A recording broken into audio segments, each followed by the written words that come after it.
Oi, gente, bem-vindo a mais um vídeo no canal e hoje eu vou falar de um livro que eu li recentemente e que me fez pensar muito sobre a natureza humana.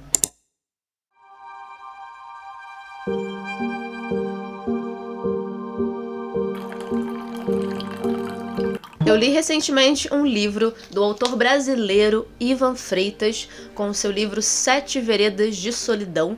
Ele é um livro de contos, 7 contos, e cada um é designado a um pecado capital. Então são os 7 pecados capitais, e eu achei interessantíssimo, e como ele tem uma vertente muito pessimista do famoso mal do século, que é uma vertente que me atrai, ainda que muito incômoda, mas ela me atrai bastante, e muito psicológica também, eu viajei muito por esses contos do que se trata as 7 Veredas de Solidão. O autor Ivan Freitas, ele usou o estilo muito conhecido que é o mal do século, da segunda geração do romantismo, ali do meado do século XIX, que era conhecido por autores, por exemplo, os mais sofríveis possíveis, como Baudelaire, Goethe, Lord Byron, e ele usa muito o próprio estilo do Dostoiévski, que você vai ver, por exemplo, de Subsolo, que você vai lembrar muito dele, e é algo que eu encontrei nesse livro, justamente esse pessimismo, que a gente não só fica preso exageradamente nesse sentimento, mas a gente consegue ver uma realidade e consegue se igualar a muitas pessoas que a gente aprendeu que aquelas pessoas eram ruins, por exemplo, mas você acaba indo para compreendê-las. Então você vai ver contos aqui, por exemplo, como o primeiro, que vai ser um escritor com um bloqueio criativo que se isola no hotel. E ele fica fissurado porque do quarto ao lado ele escuta certos sons. E ele vai descobrir que nesse quarto vivia um autor que cometeu suicídio. E ele deixou o manuscrito dele inacabado e ele acaba lendo e fica tão fissurado com aquilo que chega até a loucura. E também vai conhecer a história de um jornalista que fica enclausurado em sua casa e o único contato que ele tem é uma mulher.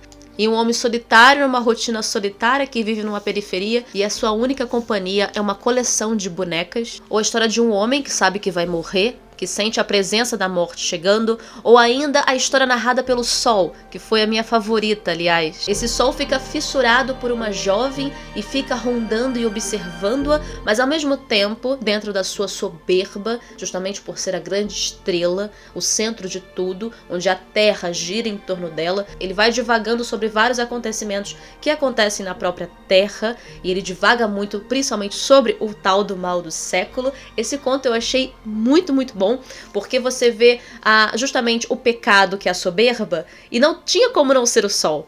Se você parar a pensar, por exemplo, até na própria história, né, dos monarcas, que ele é o Sol, é o centro de tudo, essa grande estrela, e é tanta soberba que as pessoas não podem nem olhar para ele, porque se tentar olhar, podem perder o dom da visão. E o Sol fica tão fissurado por essa menina que ele ainda pensa, o que deve acontecer? O que ela faz depois que eu vou embora? Porque o Sol fica 12 horas, ele se põe, vem a Lua e depois o que acontece? O que ela está fazendo durante a noite? Isso é legal também porque a gente vê um outro lado desses personagens. Tanto personagens fantasiosos ou realistas, a gente vê ali um pingo de noção, curiosidade que eles podem ter em relação às outras pessoas, em relação a uma outra vida que eles poderiam ter. Mas eu vejo muito que eles estão realmente presos àquela realidade. Então, ao meu ver, quando eu li esses 7 contos, eu realmente senti que todos esses pecados que são cometidos por esses personagens os deixam aprisionados. Então eles estão aprisionados, condenados também a um castigo que é a própria solidão. E como que a solidão também os molda?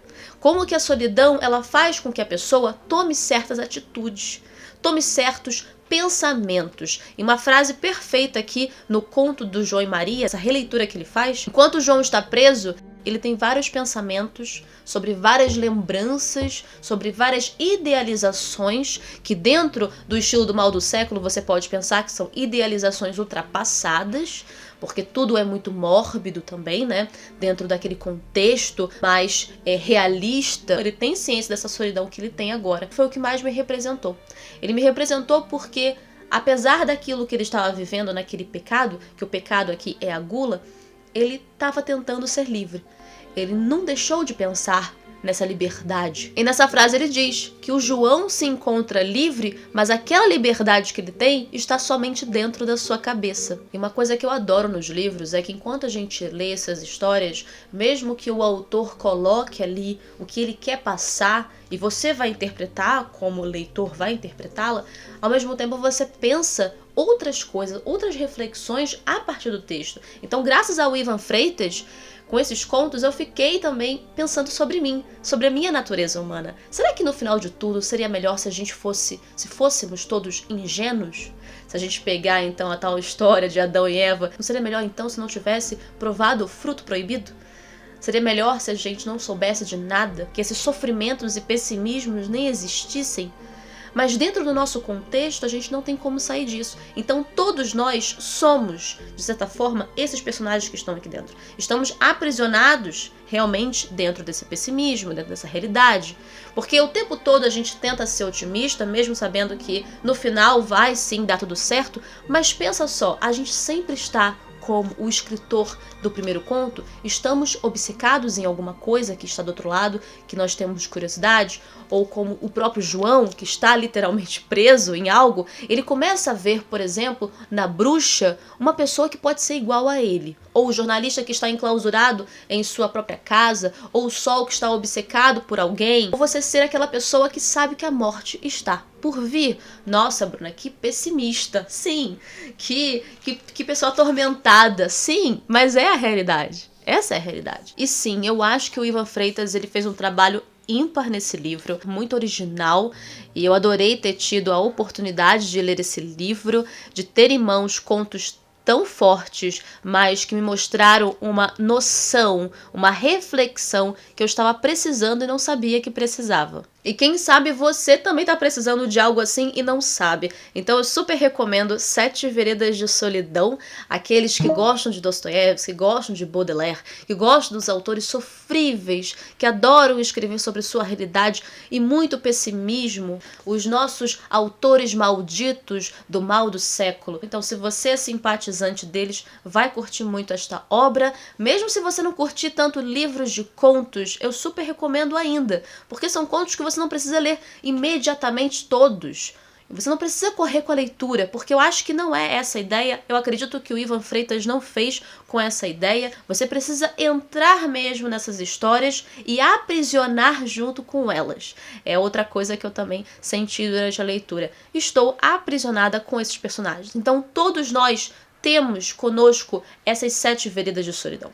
Nós somos esses personagens. E quando o autor te convence disso, pra mim ele já me ganhou. Esse livro é da editora Patois, e se você se interessou, eu vou deixar o link aí na descrição, tanto o link direto da editora para você fazer a compra, ou também o link da Amazon para você adquirir. Eu espero muito que vocês possam ter a oportunidade de ler esse livro também, e eu espero que eu tenha conseguido transmitir também isso, que é o sentimento que eu tive durante a leitura. Também está na descrição o link do perfil do autor Ivan Freitas, para que vocês possam conhecer mais o trabalho dele, que é incrível. Esse foi o vídeo de hoje, pessoal, eu espero que vocês tenham gostado. É sempre muito bom a gente compartilhar aquelas leituras recentes que a gente fez, e eu não pude deixar de mostrar essa. E não deixa de comentar, fala pra mim o que você achou dessas histórias, fala pra mim o que você acha do mal do século, do pessimismo nas histórias, se você gosta desse gênero. E também curte e compartilha com um amigo que tá precisando conhecer histórias assim também. Se você chegou aqui até o final, muito obrigada por assistir a mais um vídeo